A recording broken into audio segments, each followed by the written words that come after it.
Muy buenos días, estamos transmitiendo una vez más desde el Hospital Star Médica Querétaro, agradeciendo su compañía y no quisimos dejar pasar esta oportunidad antes de concluir el año para abordar un tema muy importante que son las enfermedades respiratorias. De acuerdo al INEGI, son 50,000 personas las que fallecen al año precisamente por estas afecciones y evidentemente en el marco de la pandemia que estamos viviendo, esta cifra pues prácticamente se ha triplicado. Es por ello que el Hospital Star Médica, interesado en poderles hacer llegar información de relevancia, hemos generado este panel de especialistas para poder platicar precisamente de estas enfermedades. A partir de este momento dejamos abierto el chat para que ustedes puedan externar cualquier duda y con muchísimo gusto las iremos resolviendo. Y bueno, sin más, me permito presentar a nuestros especialistas del día de hoy. El doctor Víctor Manuel González Simbrot, neumólogo, que está aquí con nosotros. La doctora María José Reyes Fentanes, infectóloga. Gracias. Y pues comenzaremos con estas preguntas, no sin antes agradecerles la enorme labor, todo su empeño y su compromiso a lo largo de esta pandemia con este hospital. Muchísimas gracias, doctores. Entonces, para empezar, me gustaría, doctor, preguntarle cuáles son las enfermedades más frecuentes que existen. Gracias, Oli. Sí. Sí, ¿qué tal? Buenas tardes a todos. Bueno, las enfermedades respiratorias son varias, ¿no? O sea, tenemos múltiples enfermedades respiratorias. De entre ellas, ahorita, pues las más comunes y las que todo el mundo habla son las enfermedades infecciosas, ¿no? Entre ellas, evidentemente, COVID. Pero enfermedades respiratorias tenemos de múltiples tipos, no todas respiratorias. Están EPOC, que es una enfermedad que se asocia al tabaco, por ejemplo, o a la exposición de humo de leña. Asma, que es una enfermedad que puede venir desde la infancia o también presentarse en la edad adulta, que habla de inflamación bronquial. Enfermedades intersticiales pulmonares, que también hay pacientes que tienen daño a nivel intersticial por exposición a ciertos tipos, o algunos que llegan a ser idiopáticos. Hay cáncer pulmonar, evidentemente, entre muchas otras, ¿no? Realmente la gama de enfermedades pulmonares es diversa y mucho resalta, y creo que es parte también del panel y de que esté aquí María José también con nosotros, es de que dentro del área de la respiración las infecciones juegan un papel muy importante. Como bien mencionas, la causa de mortalidad por infecciones de vías aéreas, sobre todo bajas, o sea, a nivel pulmonares, es alta, ¿no? Y eso ha sido de toda la vida. Ahorita es más por COVID, evidentemente, pero eso ha sido desde mucho tiempo atrás, ¿no? De hecho, siempre es una de las principales causas de mortalidad, asuntos de tema pulmonar, ¿no? Muy por debajo de problemas cardíacos. Muchas gracias. Quisiera preguntarle, doctor, normalmente cuando tenemos alguna condición de pacientes que llegaran a ser susceptibles, estamos hablando de pacientes, cuando empezamos, sobre todo en época invernal, mucho hablamos de los viejitos, de cuidar a los niños, etcétera, pero con lo que estamos viviendo hoy en día, a mí me gustaría si nos pudieran aclarar un poco cuáles son los grupos más susceptibles que se llegan a tener para contraer este tipo de enfermedades. Sí, con gusto. Realmente hay varios grupos, o sea, no es uno en particular. Evidentemente las enfermedades pulmonares, las que más ubicamos todos son en adultos mayores, ¿no? O sea, sí es mucho más común que tanto estas infecciones por pura edad, ¿no? Tanto exposicionales como por ejemplo el cigarro, no es lo mismo alguien que lleva fumando 5 o 6 años, ¿no? O 10 años, alguien que lleva fumando 50 años. Es mucho más común ver enfermedades pulmonares graves en pacientes mayores, ¿no? Adultos mayores principalmente, pero no son exclusivas. O sea, hay enfermedades como asma, por ejemplo, que también tiene una alta prevalencia y que ven mucho los colegas neumólogos pediatras, en donde pues desde la infancia, desde edad muy temprana, se empiezan a hacer los diagnósticos, niños que tienen problemas para respirar, que presentan sibilancias, que es este silbidito a la hora de estar respirando, o causas que también promueven infecciones con la inflamación bronquial que genera el asma. Entonces, realmente no hay un grupo específico de edad, ¿no? Creo que eso es importante resaltarlo. Sin embargo, sí hay una mayor tendencia, como muchas otras especialidades, no solo en la neumología, de ver más problemas en adultos mayores, ¿no? Sobre todo arriba de 60 años y que tengan o no comorbilidades también es importante. No es lo mismo tener un paciente arriba de 60 años que está con un buen índice de masa corporal, o sea, está delgado, hace ejercicio, tiene actividades, versus alguien que es sedentario, que a lo mejor tiene obesidad, tiene diabetes, hipertensión, entre otras, ¿no? Claro. Entiendo, doctor, que, por ejemplo, lo que nos está sucediendo hoy en día con el tema de la pandemia también, hemos visto personas jóvenes enfermarse de una manera crónica, ¿no? Hemos visto jóvenes que llegan a una terapia intensiva, situaciones de ese tipo. ¿Está eso más relacionado con que sea una enfermedad que nos da en agudo o una crónica degenerativa? Recordar que estamos en contexto de una pandemia, ¿no? Claro. Que es un virus que conocemos hace aproximadamente un año, cuando empezó allá en China. Entonces, hay que entender ese contexto, ¿no? Pero vuelvo a lo mismo, o sea, no es excluyente. Hemos tenido pacientes que desgraciadamente hemos intubado de 30 años de edad, ¿no? O hasta un poquito menos. La gran mayoría de ellos salen bien, ¿no? Que quizás esa es una diferencia, pero sí ocurre. Hay varios factores que pueden hablar de gravedad, hablando específicamente de COVID, como las comorbilidades que ya platicamos, que pueden hacer que un paciente a lo mejor joven termine intubado, ¿no? O termine con una condición de COVID grave. Pero es una pandemia. O sea, a final de cuentas, tenemos que ver ese contexto así, y por eso siempre las recomendaciones de protección es a la población en general. Evidentemente más a grupos de riesgo, pero esa población en general, ¿no? ¿Por qué el cigarro afecta de manera tan importante toda la evolución de estas enfermedades, doctor? Bueno, es que el cigarro, ya el simple hecho de fumar, generas un estado proinflamatorio a nivel del pulmón y a nivel sistémico. O sea, el cigarro, como todos lo sabemos, genera EPOC, o el enfisema, ¿no? Que es un fenotipo de EPOC, es una presentación que puede generar el EPOC, o la bronquitis crónica. Entonces, el cigarro genera un proceso inflamatorio a nivel bronquial, que en vez de que el bronquio tenga cierto tamaño, cierto diámetro, que es por donde pasa el aire y respiramos, se aprietan, se cierran, y entonces el paso de aire a través de estos bronquios se vuelve mucho más complejo. Además de que genera proinflamación de manera constante y a nivel crónico, y entonces también promueve, mediante muchos otros factores que no voy a entrar en detalle, cáncer, ¿no? Destrucción del parénquima pulmonar. Y recordar que el tabaco, desgraciadamente, no solo afecta el pulmón, que sí es el primer órgano que afecta, pero tiene muchos problemas también cardiovasculares, ¿no? Hay muchos pacientes que no desarrollaron EPOC, no desarrollaron enfisema, no tienen cáncer pulmonar, pero se debutan con un infarto, por ejemplo. Entonces, eso es algo también muy común. Y del punto de vista infeccioso, hay varios tipos de infecciones, que creo que la doctora también podrá comentarnos, que el cigarro puede repercutir a que se presente una manifestación más severa de lo habitual.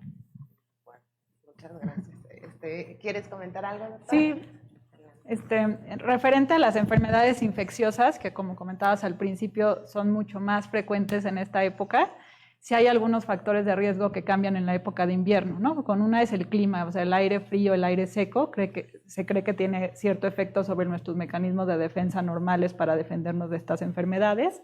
El hecho de que la gente conviva en grupos, en lugares cerrados, en lugares mal ventilados, un poco más amontonados, también favorece que todas las infecciones respiratorias, que en general el mecanismo de transmisión es gotas que salen de vía respiratoria y que se transmiten de persona en persona por contacto cercano, también favorece que se presenten más en esta época.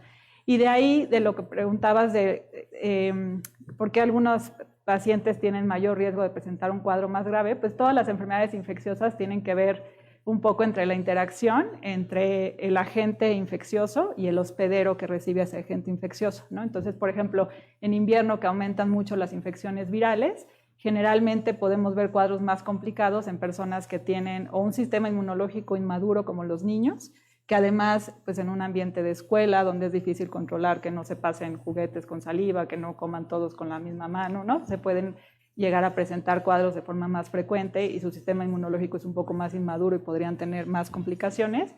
Y es lo mismo que pasa en la edad mayor o en pacientes que tienen inmunosupresión. Y también, en base a esas características del hospedero, podemos pensar en una u otra etiología, ¿no? Las infecciones, la gran mayoría de infecciones de vía respiratoria superior en esta época van a ser cuadros virales. Esos virus pueden causar cierta inflamación y ciertos cambios que predispongan a que haya una bacteria, y infecciones como infecciones por, o sea, neumonías virales o neumonías por hongos, que a veces son más comunes en grupos de pacientes que por alguna causa tienen las defensas bajas, porque tienen VIH, porque tienen algún tumor y quimioterapia o algún tratamiento inmunosupresor o son trasplantados. Entonces, todos esos factores interactúan para pensar qué tipo de enfermedad puede tener cada paciente. De acuerdo. Muchísimas gracias. Nos comentaba, doctor, hace un momentito acerca de las medidas de prevención que se pudieran llegar a tener en la población en general. ¿Hay alguna manera en que nosotros podamos tener algunas actividades de prevención? Y no sé si también probablemente posteriormente nos pueda comentar la doctora acerca de las vacunas, ¿no? Sobre todo ahorita nos traen vueltos locos, que si ya van a salir, que si no van a salir, que si te la pones, etcétera. Entonces, sí, bueno, nos puedes ampliar, doctor. Creo que la prevención, muchos realmente sí la conocemos, o sea, realmente no es tan complejo, ¿no? Es, primero, lo básico, ¿no? Llevar una vida sana. O sea, un buen equilibrio entre dieta, actividad física, horas de sueño, ¿no? Protección a, como dijo María José, quizá a situaciones específicas, como en este caso invierno. Entonces, ¿nosotros qué hacemos cuando llega invierno? Ahorita María José va a entrar más a detalle, pero de entrada es un esquema de vacunación, por ejemplo, ¿no? En el cual llega influenza y tenemos que vacunar para prevenir influenza, porque el escenario cambia drásticamente en un paciente que es vacunado y un paciente que no es vacunado. Desgraciadamente todavía hay la idea de si me vacunaré o no me vacunaré, apoyándonos mucho en que quizás somos unas personas sanas, ¿no? Y que alguna vez a alguien ya le dio influenza, pero la libró bien, ¿no? Recordar, María José lo dirá mejor, hay muchos serotipos de influenza. O sea, influenza es como decir mexicanos, ¿no? Hay muchísimos. No sabemos si te tocó uno en particular, ¿no? O si te tocó otro que a lo mejor es un mexicano pues, más tranquilo y buena onda, ¿no? Entonces, eso no lo sabemos. Y lo que sí sabemos es que la vacuna nos confiere protección, sobre todo para las cepas que son más agresivas, ¿no? Y cambia el escenario si nos llega a dar la infección. Entonces, aquí es prevención primaria, ¿no? Como sería lo de lavado de manos, ¿no? La protección, como ya lo explicó María José, cambios de clima, aire seco, ¿no? En este caso en particular y por temas de pandemia, sana distancia, uso de cubrebocas, siempre evitar salidas que no sean necesarias, ¿no? Hablando específicamente de COVID, aglomeraciones en lugares cerrados, etcétera, ¿no? Cosas que creo que diario vemos por distintos canales de información, ¿no? Y eso va desde el recién nacido hasta el adulto mayor, porque también desgraciadamente vemos mucho que si tenemos 20, 19 años, como que pues a mí no me va a pasar. Y bueno, pues sí, las posibilidades cuentan de que probablemente no, pero no hay que ser egoístas, ¿no? El tema es lo que hay alrededor de ese paciente de 20 años, ¿no? Que son papás, abuelos, etc. Claro. Doctora, ¿nos podrías ampliar un poquito más acerca de las vacunas? ¿Qué tipos de vacunas hay? Claro. Pues sí, en cuanto a infecciones respiratorias, creo que la vacunación es una parte fundamental de la prevención. Hay varias enfermedades respiratorias que podemos prevenir a través de las vacunas, neumococo, por ejemplo, influenza sin duda, cada año sabemos que tenemos que aplicarnos la vacuna de influenza estacional. Otras, por ejemplo, tosferina, ¿no? Que también hay grupos de, por ejemplo, los niños pequeños que son grupos de riesgo, las mujeres embarazadas que se pueden vacunar durante el embarazo y entonces pasan algo de esa inmunidad al bebé y evitan que los primeros meses pudieran tener alguna complicación por esta enfermedad. Y, por ejemplo, sarampión, que la pensamos como una, pues, ronchas y fiebre, ¿no? Y en adultos se puede complicar con una neumonía viral, entonces también estar vacunado para sarampión es importante para prevenir este tipo de complicaciones. La recomendación sería que todos debemos estar al día con nuestro esquema de vacunación. Realmente no hay una razón que justifique el no vacunarnos. En particular para la vacuna de influenza, cada año se hace un análisis de los serotipos más frecuentes que van a circular, en particular en la temporada de invierno, que empieza en octubre, y se crea una vacuna anual con los serotipos más frecuentes. Y tenemos la trivalente que trae 3 serotipos y la tetravalente que trae 4. Generalmente traen influenza H1N1, H3N2 y 2 serotipos del tipo B. Y nos van a proteger contra los tipos más importantes de influenza de esa temporada.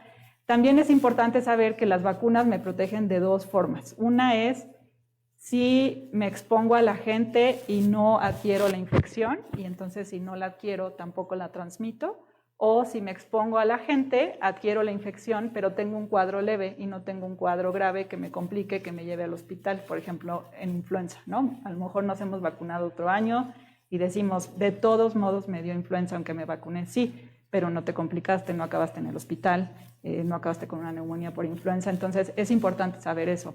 Y también las vacunas tardan un poco en hacer efecto, tardan alrededor de 1 a 2 semanas en que tengamos anticuerpos, entonces también puede pasar que yo me vacuno y en esas 2 semanas presento la infección, no es por la vacuna de influenza tiene virus inactivos, es imposible que me dé influenza a partir de la vacuna, lo que me puede dar es cualquier otra infección viral o darme influenza en ese periodo de 2 semanas. Y que eso, perdón la interrupción, sería técnicamente lo que conocemos como los efectos secundarios. Bueno, y por otra parte está eso, ¿no? Sí, muchas de las vacunas nos las aplicamos y los días alrededor de la vacunación, principalmente los 2 primeros días, podemos tener síntomas similares a la infección como un poco de fiebre, un poco de dolor de cuerpo, cansancio, dolor muscular, dolor de cabeza. Generalmente dura 1 o 2 días y después desaparece. Podemos tomar Tempra, paracetamol y se nos pasa. Eso es un efecto normal de la vacuna. La vacuna lo que está haciendo es que llega y nos pone un pedacito del agente infeccioso y entonces hace que nuestro cuerpo monte una respuesta inmunológica y eso prende una respuesta inflamatoria. Entonces, el hecho de hacer esa reacción a la vacuna es una reacción esperada y quiere decir que estamos haciendo defensas para la vacuna, ¿no? Nos preguntan, doctora, que si tienen las defensas bajas, si pueden vacunarse. Sí, en general, para todas las condiciones que causan inmunocompromiso, lo recomendable es vacunarse. Prácticamente no hay vacunas que tengan restricción, salvo las vacunas que son de virus vivos atenuados. Eso quiere decir que es el virus completito y vivo, un poquito como adormilado. Entonces, en alguien que tiene las defensas bajas, pudiera ser que esa vacuna sí generara infección. ¿Qué vacunas son así? La de sarampión, por ejemplo, la de fiebre amarilla. Entonces, esas vacunas no se pondrían en alguien con un inmunocompromiso real, alguien con VIH y células bajas, alguien que acaba de recibir quimioterapia, alguien que recibe algún tratamiento inmunosupresor, algún trasplantado. Realmente el resto de vacunas se recomienda que se le aplique a la población inmunocomprometida porque están en riesgo, ¿no? Son población vulnerable. Perfecto, muy bien. Muchas gracias, doctora. Hemos estado viendo y nos han estado transmitiendo mucha información acerca de los síntomas. ¿Qué síntomas pudiéramos tener? Y creo que algo de lo que nos tiene más nerviosos a la población en general es, sobre todo en esta época invernal, es cómo poder identificar el momento en que se hace real la necesidad de tener que asistir a un hospital, ¿no? Para tener atención. Entonces. Sí, bueno. Vuelvo a lo mismo, creo que voy a individualizar en este momento o especificar más bien porque estamos en un contexto de pandemia. Entonces, en este momento cualquier persona que tenga una infección de vías aéreas superiores, o sea, dígase ardor en la garganta, tos, me escurre el moquito, me duele la cabeza, tengo lo que se dice como cuerpo cortado, aunque pues ahí estoy más o menos bien, eso se tiene que pensar como que es COVID hasta no demostrar lo contrario. ¿Por qué? Porque ahorita estamos en un pico máximo de COVID, ¿no? Estemos en el semáforo que estemos, ¿no? Los que trabajamos en este tema sabemos que la capacidad hospitalaria está prácticamente al tope siempre en estos últimos días.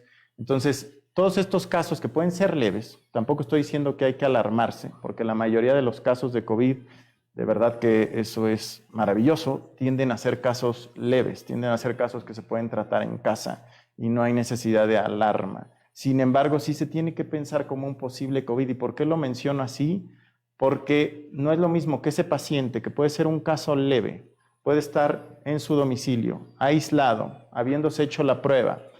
Puede hacerla aquí el mismo Hospital Star Médica, llegan en coche, no se bajan del coche, le hace la prueba, regresa a su domicilio, se aísla, espera 24 horas y tiene su prueba, ¿no? Y sabe si va a ser positivo o no, pero ya tomó medidas. Si ese paciente no lo toma en serio, sigue su ámbito laboral, la cadena esparce y esparce grande, hasta que no llegue a una de esas personas que sí va a requerir una terapia intensiva y va a tener que estar ventilado y va a tener un pronóstico reservado. Entonces, eso es importante ahorita entenderlo así, no para generar alarma. El dato de alarma en una infección de vías aéreas en este momento sería que el nivel de oxigenación estuviera bajo, ¿no? Ahorita creo que eso es muy importante, no alarmarse tanto por si mi garganta, sino niveles de oxigenación. Si tu nivel de oxigenación está por debajo de 92 o 90% de forma constante, sí es recomendable que vengas a alguna valoración, ya sea con médico o en el área hospitalaria o en el área de urgencias.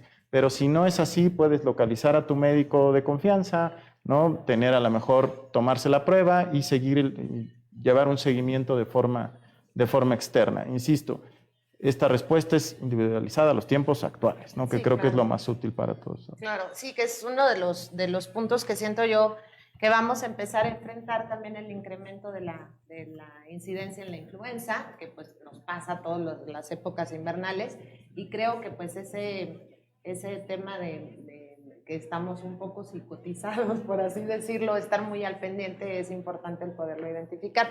Doctora, regreso rapidísimo con usted. Nos preguntan si existe otra opción si un paciente es alérgico a una sustancia de la vacuna.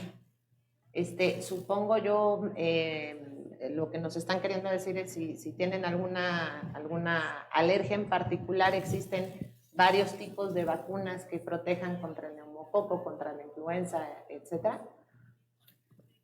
Sí, para algunas vacunas hay diferentes tipos, no todas están disponibles en México, pero lo más importante es saber a qué vacuna tuvo reacción y qué tipo de reacción tuvo, ¿no? Si la reacción fue realmente una reacción grave de anafilaxia, entonces en ese caso no se aplicaría esa vacuna que le dio esa reacción y se revisaría qué componentes tienen para evitar usar una vacuna similar. Si la reacción fue alguna reacción leve, se puede aplicar, se puede vigilar, se pudiera dar algún antihistamínico, por ejemplo, para evitar una reacción. Entonces, sí hay opciones, siempre es importante pues, acercarse a un profesional de salud y decirle, oye, tuve esta reacción alérgica, ¿qué vacunas no me puedo poner? ¿Qué vacunas sí me puedo poner? ¿Y qué opciones tengo? ¿No? Pero sí puede haber variantes de vacunas para este sentido. ¿Okay? Ok, muchísimas gracias. Bueno, continuando, ya platicamos pues de estos temas de los datos de alarma, cuándo poder asistir. ¿Cuáles son los métodos más frecuentes de diagnóstico, doctor, en las enfermedades respiratorias? Bueno, en las enfermedades respiratorias en general, hay varios métodos diagnósticos que podemos usar los neumólogos, ¿no? O sea, en el caso de enfermedades crónicas como asma, EPOC, por ejemplo, espirometrías, pruebas de función pulmonar, pletismografía, DLCO, que son pruebas que su neumólogo conoce y sabe y tiene que mandar para hacer diagnóstico en particular. Ahora, entrando al punto de vista infeccioso de enfermedades un poco menos frecuentes como fibrosis pulmonar, ¿no? O hacer diagnóstico de un cáncer pulmonar o inclusive infecciones que no son también fácilmente diagnosticables, se pueden hacer procedimientos un poco más invasivos como serían las broncoscopías, ¿no?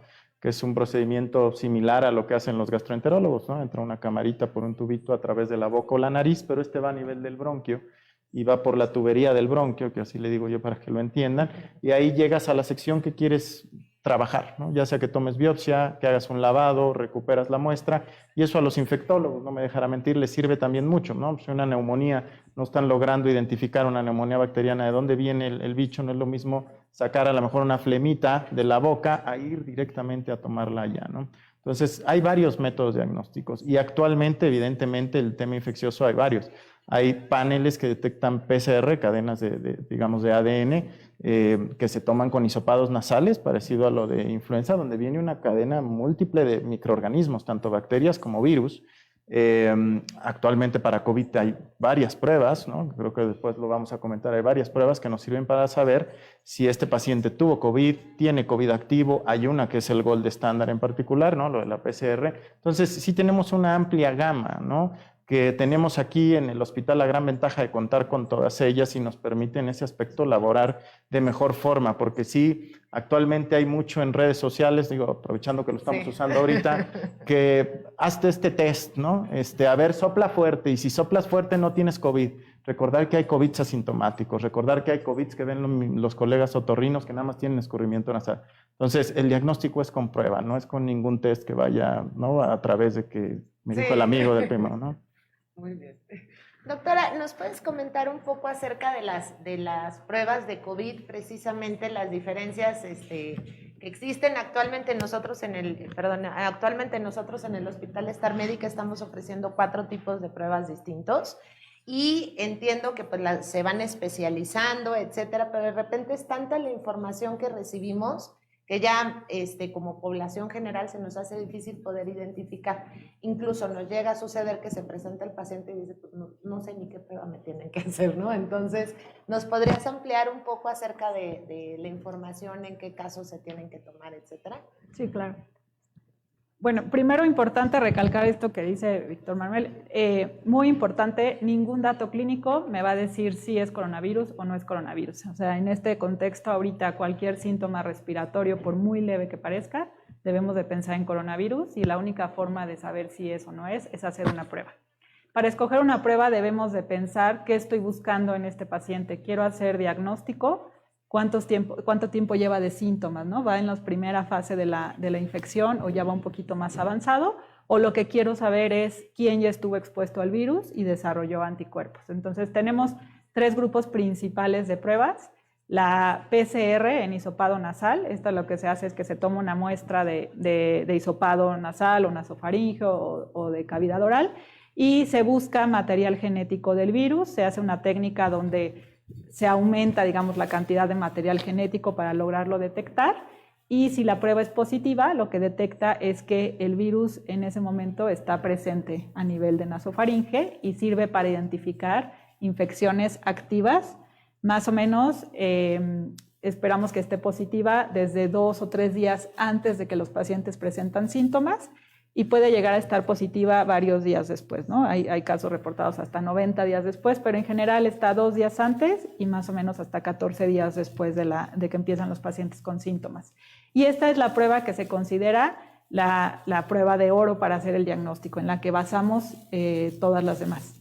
Otra prueba que es relativamente nueva, que también tenemos aquí en el hospital, es la prueba rápida de antígeno. El antígeno es una parte del virus, entonces esta prueba, la ventaja que tiene es que nos da resultados muy rápidos en horas y detecta si hay un pedacito presente del virus o no. También se hace en un hisopado nasal y esta prueba nos funciona cuando hay una carga viral alta. Entonces, principalmente al principio de los síntomas, los primeros 5 días a partir de que el paciente empezó con síntomas. La desventaja de esta prueba sería que pasando esos 5 días, la prueba podría ser negativa y no puedo descartar un diagnóstico de coronavirus con esta prueba negativa. Tengo que complementarlo con una PCR, ¿no? Y el tercer grupo de pruebas son las pruebas inmunológicas o de anticuerpos. Estas lo que miden es la respuesta que mi cuerpo hizo a una infección pasada. Hay pruebas rápidas que miden 2 tipos de anticuerpos, IgM, que son los primeros que aparecen a partir más o menos del día 7, y las IgG que aparecen a partir más o menos de la segunda, tercera semana después de la infección. Pero estas pruebas no buscan infección activa. Si son negativas, no me descartan que un paciente en ese momento tenga coronavirus y sea contagioso. Lo único que me dicen estas pruebas de anticuerpos es que alguien ya tuvo coronavirus y la prueba es positiva. ¿Cuándo? Hace más de 2 semanas, ¿no? Entonces, son básicamente los tipos de pruebas que tenemos. Súper, muchísimas gracias. Nos están haciendo algunas preguntas de quienes nos están viendo y doctora, para usted nos preguntan si se pueden vacunar si tienen EPOC, si son candidatos para recibir alguna vacuna. Definitivamente, de todas las enfermedades respiratorias deben de vacunarse porque son población susceptible a complicarse de influenza, de una neumonía por neumococo, entonces definitivamente las personas con EPOC se deben de vacunar. Súper, muchísimas gracias. También nos preguntan si recomiendan algún suplemento alimenticio o medicamento para fortalecer el sistema inmunológico en este tipo de enfermedades. Pues realmente el sistema inmunológico es difícil usar este término de fortalecer, ¿no? Como ya decíamos, el hecho de llevar una vida sana, una buena alimentación, hacer algo de ejercicio, dormir bien, o sea, todo eso es lo que nos ayuda a tener un buen sistema inmunológico, pero realmente no hay algo que podamos decir, tómate esto y seguramente no te va a dar coronavirus o no te vas a enfermar. La mejor forma de prevención son las medidas que ya comentamos, cubrebocas, distancia, lavado de manos, distanciamiento social. Esa es la mejor forma de prevenirlo. Claro. Y esto también nos lleva precisamente a una pregunta que nos están haciendo del público, de cuál es la opinión que tienen ustedes respecto a los productos Milagro. Hemos escuchado muchísimo acerca de que si tenemos, o sea, que si existen algún, ni siquiera medicamento, ¿no? Sino existen ahí sustancias que están saliendo en el mercado y comprendo que muchas veces, pues, son comercializadas de una manera importante, entonces tenemos ahí un cúmulo de pacientes pensando si deberían de tomarlo o no. ¿Nos pueden ampliar un poquito desde su conocimiento? Bueno, hay varias sustancias de estas, ¿no? Digo, la más famosa quizá es el dióxido de cloro, pero hay varias. Tenemos carotenos, o sea, sustancias naturales ¿no? que pueden decir que por el origen natural a lo mejor tienen cierta efectividad, pero la realidad es que es muy importante que ante un contexto de pandemia utilicemos sustancias o medicamentos que tengan cierta evidencia científica o que por lo menos se encuentren dentro de un abordaje o en un estudio en proceso, ¿no? Que ya nos esté dando ciertas respuestas. ¿Por qué es peligroso lo de los medicamentos o sustancias que no están ni siquiera autorizadas, ni por FDA, que es a nivel internacional de Estados Unidos, ni por COFEPRIS aquí en México? Lo peligroso es justamente eso, que no sabemos qué efecto nos van a tener a nuestro cuerpo, ni a corto, ni mediano, ni largo plazo, porque a lo mejor ahorita no estamos viendo nada, pero a lo mejor estar tomando de manera constante una sustancia, ¿no? Que se usa como un desinfectante puede traer ciertos, ¿no? Después a nivel gastrointestinal algún problema o ciertas situaciones que ahorita no desconocemos. Es complejo, ¿sabes? Porque son pacientes, la gran mayoría, como lo hemos mencionado, que van a curar. O sea, el COVID muchas veces, y insisto, y esto lo celebro, porque si no esto sería una catástrofe, de por sí lo es, sería mucho más, pero la mayoría de los pacientes con COVID van a estar en su casa y les va a ir relativamente bien, casi con o sin médico, así. Entonces, si yo en ese momento agarro la sustancia que me encontré aquí y dije, esto me curó, y resulta que a Juanito también. Entonces empezamos a hacer una cadena de información diciendo, esto está curando, ¿no? Entonces, esa no es una información científica, no es algo que esté aprobado. Además, hay estándares internacionales para poder... ¿Por qué creen que ha tardado tanto una vacuna? O sea, no sé, es así de sencillo. No, es que es la verdad. O sea, esto del COVID es algo que hasta económicamente ha pegado en todas las economías mundiales, tanto de primer mundo como de tercero, ni se diga. ¿Y por qué ha tardado tanto, no? Si nos está yendo a todos tan mal. ¿Por qué está tardando tanto? Porque hay que cumplir ciertos estándares. O sea, no podemos sacar algo que creemos que va a funcionar y recomendarlo al público en general. Entonces, definitivamente creo que hay que tomar con seriedad, ¿no? Lo que tiene un paciente que ingerir o no, y no dejarnos ir por cualquier información que podamos encontrar. Lo que les recomiendo a la mayoría de los que nos están viendo, y en general también a mí, es informarse con su médico de cabecera, ¿no? Claro. Platicar con él y tener información de la gente que se dedica a esto, ¿no? Claro. Sobre todo no se puede contemplar la consecuencia que pudiera llegar a tener ingerir algún medicamento, algún líquido ahí milagroso, ¿no? De los que se están comercializando, entonces... Digo, y en un principio todos vimos que hubo muchos medicamentos que se empezaron a utilizar y medicamentos serios, ¿no? Que se usan para otras indicaciones, algunos antibióticos, la famosa hidroxicloroquina. Y primero era simplemente esto, ¿no? Yo observar y creer que la intervención que yo hizo que este grupo de pacientes evolucionara mejor. Pero siempre que tenemos un nuevo producto, una nueva vacuna, la tenemos que comparar para darle realmente valor a la observación que estoy haciendo. Entonces, estos medicamentos se han ido probando a través de ensayos controlados donde se comparan contra nada, ¿no? Contra solución salina y el medicamento, y se ha ido viendo si realmente tienen un beneficio o no. Y así hemos ido descartando varios de los medicamentos que se usaban al principio, y es la misma forma en la que se están evaluando ahora las vacunas, ¿no? Y la otra cosa importante es estos productos, yo sobre todo el dióxido de cloro, ¿no? Se distribuye, de qué forma, cómo lo producen, cómo se aseguran que sea una concentración que no hace daño, cuál es el fundamento científico que dice que realmente funciona para algo. Entonces, todo esto no existe para esta sustancia. Entonces, lo mejor que se puede hacer es pues informar a los pacientes, acompañarlos, darles esta recomendación de estarse checando la oxigenación, y en el momento en que empieza a haber cierto deterioro, una hospitalización temprana, y entonces sí usar algunos medicamentos que han funcionado en esa etapa, ¿no? Y como médicos, pues primero no dañar, ¿no? Si no sabemos que algo va a ser de beneficio y que no va a traerle un efecto adverso mayor de lo que realmente le estamos ayudando, pues no darlo. Hay que dar las cosas que realmente sabemos que van a funcionar. De acuerdo. Muchas gracias, doctores. Nos preguntan también, ¿qué tan cierto es que si ya te dio COVID no te puede volver a dar? Y si sí, ¿en cuánto tiempo? Bueno, digo, brevemente, original también puede ser, y que generalmente esto ocurre después de unos 6 meses de que alguien tiene COVID. Ojo, esto es lo que se ve a población en general. No quiere decir que no pueda haber un paciente que en poco tiempo desarrolle una nueva infección por un coronavirus, que es un serotipo distinto. Entonces la respuesta es sí, y bueno, no sé si María José quiere agregar algo más, que es la experta realmente en el tema, ¿no? Yo he escuchado, doctora, en algunos pacientes que nos dicen que hacen anticuerpos, pero hay unos que les dura una semana, otros 6 meses, o sea, hay mucha confusión con respecto a este tema de las reinfecciones y qué tanto pudieran tener de anticuerpos. ¿Nos podrías ampliar un poquito más de información?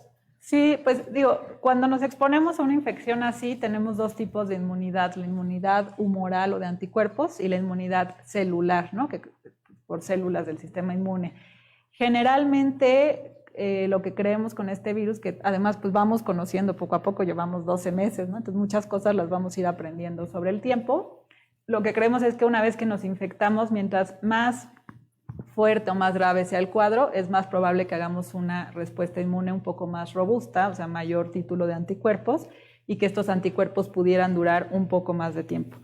Las reinfecciones que se han documentado generalmente empiezan a presentarse alrededor del 5º mes, en personas que sí tuvieron bien documentado coronavirus, tuvieron una carga viral alta, luego baja, y luego a los 3, 4 o 5 meses tienen otra vez síntomas, les hacen una nueva prueba y otra vez una carga viral alta, ¿no? Donde sí se documenta claramente que es una reinfección o que es un virus un poquito diferente. Entonces, los anticuerpos sí creemos que no son anticuerpos permanentes, que van a tener alguna duración limitada, probablemente 5 a 6 meses o incluso cercano a 1 año, ¿no? Es algo que vamos conociendo y lo basamos un poco con la experiencia de otros coronavirus, pero sin duda sí es una inmunidad temporal y entonces es importante pensar pues que necesitamos una vacuna para salir de esto y una vacuna que seguramente nos tendremos que poner de forma repetida para evitar que estemos infectándonos de coronavirus. Ok, ahí estaría Sí. la diferencia entre el anticuerpo que adquieres en una vacuna y el anticuerpo que adquieres porque ya te Pues enfermaste. los dos son temporales, ¿no? También, o sea, el anticuerpo de la vacuna, los estudios ahorita llevan más o menos 4 meses y ha habido evidencia de anticuerpos, pero todavía falta dar seguimiento para ver si van a durar 1 año, van a durar 2 años, cuánto tiempo van a durar. Pero sí es un hecho de que la inmunidad es temporal y que vamos a tener que estar aplicando una vacuna a lo mejor cada año, cada 2 años, en base a lo que nos digan ahora los estudios de vacunas. De acuerdo. Pensando en los pacientes que tienen alguna enfermedad respiratoria, hablemos también de neumonías, de influencias, porque entiendo que también hay influencias graves, ¿no? Que hacen que un paciente pueda ir a la terapia intensiva. Una vez que pasaron por todo que es la causa más común de neumonías, y a lo mejor estuvo hospitalizado algunos días en lo que se hizo el diagnóstico, el paciente va mejorando y se va con su esquema de antibiótico a casa. Quizá ahí tendrá algún seguimiento en consulta después de determinado tiempo y el paciente pues realmente difícilmente va a tener mayor problema, ¿no? No es el mismo contexto de un paciente que, como la pregunta que hizo el público, que creo que es muy acertada, de un paciente con EPOC, ¿no? Alguien que a lo mejor ya tiene un daño pulmonar por haber fumado mucho o que tiene enfisema o que ya usa oxígeno suplementario desde hace tiempo, nos hace una neumonía, ¿no? Y a lo mejor estuvo hospitalizado, llegó a estar intubado, ¿no? Pasó cierto tiempo en un ventilador, salió de ahí y ahora ya está en casa, pero pues ahora con más requerimientos de oxígeno, quizá con silla de ruedas, y pues ¿qué requerirá ese paciente? Seguimiento en consulta, pero seguramente también algún programa ya de rehabilitación en forma, ¿no? Tanto física como pulmonar, porque va a necesitar realmente es un paciente que necesita un manejo multidisciplinario, sobre todo casos así de severos. Entonces sí es difícil quizá generalizar cómo va a ir con cada paciente, ¿no? O el escenario que va a tener con un paciente que trae una infección pulmonar o una afección pulmonar que lo lleva al hospital, pero yo creo que esos serían como los dos extremos o los dos polos de algo que puede ir relativamente sencillo, algo que puede requerir inclusive meses después de seguimiento. ¿De qué depende, doctor, que un paciente se intube, que requiera apoyo ventilatorio o que no? O sea... De la afección pulmonar que tenga, o sea, primero, bueno, llega un paciente y tiene que llegar a urgencias, ¿no? Depende, la gran mayoría de esto, sobre todo si estamos hablando de alguien que se intuba. Cuando llega un paciente así, el nivel de oxigenación es muy bajo. Entonces, ahí se toman gases en sangre y a la hora que se toman estos gases en sangre, valoramos junto con su mecánica respiratoria, con qué frecuencia está respirando, ¿no? Entre muchas otras cosas que hacemos, la severidad del caso, ¿no? Se ve la severidad del caso y si cumple estos criterios, ¿no? Un paciente, por ejemplo, voy a volver a tocar el tema, COVID o influenza, porque influenza también antes del COVID era algo que en estas épocas es súper común y no dudo que siga haciéndolo. Va a llegar con aumento de frecuencia respiratoria, le hacemos una tomografía o un estudio de imagen, que aquí ya se usa muchísimo, sobre todo desde el tema COVID, y vemos que tiene una afección pulmonar de un 60, un 70%, y lo vemos respirando rápido, con la oxigenación muy baja, que a pesar de ponerle oxígeno, no está alcanzando oxigenaciones de 92, 93 o 94, o las alcanza, pero a costa de estar respirando como si estuviera corriendo una maratón. O sea, cosas así que nosotros ya valoramos ahí, son los pacientes que tienden a intubarse, ¿no? Y que generalmente tanto influenza, COVID o cualquier otra neumonía, el actuar de manera inmediata ya es importante. También algo que les digo a los pacientes, porque en el tema de COVID luego espanta mucho lo que dijimos hace rato, ¿no? Entonces cualquier gripa pienso que es COVID. Sí, pero COVID no es un infarto. O sea, eso siempre se los digo. ¿Por qué? Porque no es que va a llegar, me diló el pecho, traigo un infarto, córrale. COVID va a ir avanzando. Exactamente. O sea, generalmente los pacientes que llegan con COVID a necesitar intubarse andan alrededor del día 10 de evolución. Entonces, si a esas nos vamos, son alguien que ya lleva más de una semana, entre que subo, bajo, mejoro, no mejoro, y hasta que, ahora sí que hasta que el vasito se desbordó, ¿no? Llegó la última gota, lo desbordó y ahora sí ya estoy respirando mal y rápido. Entonces, por eso mantener la calma y apoyarse siempre en el profesional de la salud que esté indicado para ese manejo. Muy bien. Pues bueno, hemos concluido, la verdad es que se nos fue rapidísimo el tiempo el día de hoy, les agradecemos muchísimo, doctores, no sé si quieran agregar algo más en la participación del día de hoy. Pues yo nada más la cuestión de prevención, ¿no? Creo que estamos ahorita en el peor escenario en México y en el mundo, la gente ya está muy cansada, pero yo creo que es tiempo de pues asumir el momento en el que estamos y seguirnos cuidando, evitar salidas que no son necesarias, seguir solamente con actividades esenciales, usar el cubrebocas sí funciona, sí hay estudios que demuestran que funciona, lavarse las manos, guardar la distancia, no bajar la guardia. Vienen a lo mejor los meses más difíciles, pero pues ya se ve la luz al final del túnel, ¿no? No queda duda que el próximo año, en algún momento, no estoy segura que tan pronto, pero tendremos una vacuna y podremos retomar ciertas actividades. Entonces, pues a seguir con la prevención. Sí, yo también por último, bueno, antes que nada agradecer por el espacio. Creo que es importante que la población sepa un poco más de esto. Sobre todo, creo que el objetivo de aquí es enviar tranquilidad e información básica. Claro. O sea, no sirve de nada ponerse así desesperado. O sea, hay que tener cierta información y actuar en base a ello. Y lo que dice María José también, yo también tengo que insistir en la prevención. O sea, la prevención es básica. Y creo que aquí también yo usaría la palabra de no ser egoístas. Porque sí es cierto, o sea, el COVID y muchas otras enfermedades va a depender mucho de la condición del paciente.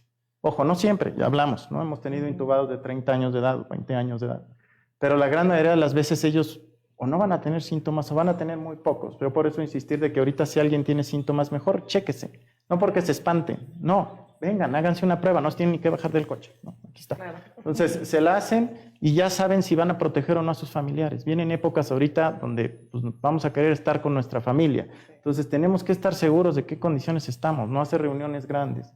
Porque el problema no es, repito, para el sano, el de 30 años, el de 20 años, o sea, el problema es para el señor grande que a lo mejor sí lleva mucho tiempo guardado, ¿no? Y que yo porque pues sí fui, que por cosa de trabajo y a lo mejor hay que hacerlo, pero entonces protejan a los demás, ¿no? Yo creo que ahorita es una pandemia y esa nos pega a todos. Hay que cuidar a los que son más vulnerables, ¿de acuerdo?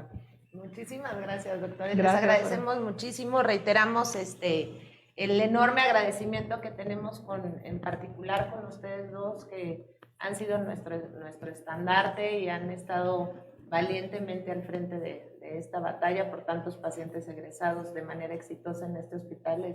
Les agradecemos profundamente. Y a lo largo del live estuvo apareciendo también los datos de contacto. Sin lugar a dudas, si alguien quiere mayor información respecto a los temas que estuvimos tratando aquí, pueden escribirnos con toda confianza. Les agradecemos mucho su tiempo y el espacio. Hasta la próxima. Hasta luego.